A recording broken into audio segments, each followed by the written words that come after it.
Hello and welcome back to the video on the rest and to another edition of Smackdown Out of 10. It's Halloween, but that doesn't mean there will be any treats for the men and women of WWE. They head to work like they do every other week. And an intriguing episode of Smackdown last before Saturday night's main event. Cody and Drew contract signing, Jade Cargill giving a promo and some matches including Alexa Bliss versus Nia Jax. But Stratton came out to the ring and called out Cargill for a fight, but Nick Aldis came to the ring and said doctors haven't cleared her yet. Cargill came out and taunted the champ a little to get under her skin while security kept them apart. A brief segment before we headed to Ilya Dragunov, whose US title open challenge was against Nathan Fraser this week. And before it could begin, Ciampa came out and said Fraser didn't deserve the shot. Ilya told him to take a walk, which he did. But he did it too easy, so it felt like it would lead to something. Fraser tried to get the advantage immediately with a running knee, but the Mad Dragon was right back to his feet and put him in a corner for some chops. This was an interesting and exciting matchup because it felt so fresh. These two have only had previous encounters in NXT UK. This was a fast-paced match, and they also had stiff strikes and fun spot. They worked very well together. At one point, Fraser almost won with a Phoenix Splash, but it wasn't enough. Dragunov was able to pick up the victory, which was clean. It looked like Ciampa would interfere. He showed up after to attack Fraser, so I thought this worked really well. Set up a few for Fraser and just was really elevated both men. 8 out of 10.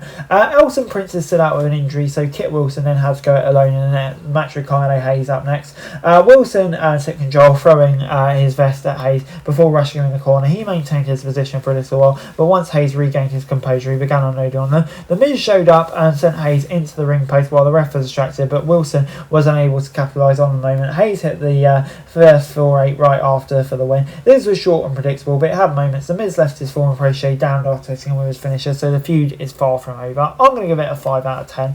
Former partners and tag team champs then found themselves in opposite corners with Alexa Bliss taking on Nia Jax. Jax hit Bliss from behind as she was handing her title to Charlotte to take control right at the gate. She started throwing Bliss from corner to corner and hitting her with splashes against the turnbuckle. Bliss screamed in her face and tried to fight back, put Jax her on the back foot with one shot. It took some time before Little Miss Bliss started getting in real offense. The Queen watched as her partner was taking a lot of punishment. Jax came close with a Samoan drop, but Bliss was able to get out of two. The match followed the usual David Goliath's Goliath. Jax was dominant, Bliss was the underdog. Science distraction from Flair, Bliss was able to steal the win. And yeah, kind of predictable, but you know, it was a decent enough match. 6 out of 10. As we then moved on to the MFTs versus Motor City Machine Gun set up during a backstage segment. Mateo had the size advantage and power advantage to take control immediately. Shelley was isolated for a long time while Mateo and Tonga tagged in and out to keep themselves fresh. Saban wasn't able to get the hold tag until after the break,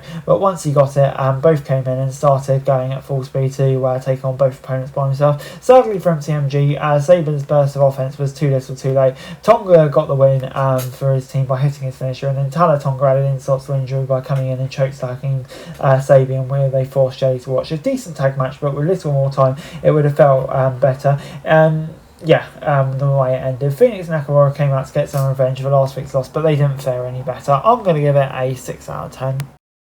The show ended with a contract signing segment involving McIntyre and Rhodes, which Aldis was there to oversee and keep the peace. Rhodes signed on the dotted line immediately, but McIntyre said he couldn't sign it because it was lopsided. Aldis said it was a standard championship contract and threatened to take away the shot completely. McIntyre called his bluff and said to get somewhere else as he attempted the race. Rhodes asked to sit down and said he knew what McIntyre wanted. He confirmed that McIntyre was added to the stipulation to the contract, stating if Rhodes is counted out or DQ'd, he would lose his title. The American Nightmare said he was fine with it, so Drew signed. They talked little trash to each other and made a decent promo segment, but it felt also pretty predictable that it would go like this. I'm going to give it a 6 out of 10. And overall, SmackDown this week gets a 6 out of 10 from me. WWE usually takes advantage of episodes on holidays to make it feel special, but yeah, this didn't really feel like it. We got the usual 4 matches. The encounter between Dragunov and Fraser was great. They worked together to put on an entertaining fight. The rest of the show, didn't really stand out in any particular way. So yeah, I'd say a pretty down the middle episode of SmackDown this week. Guys, that's it for this video. Thanks very much for watching. Remember to like, share, subscribe,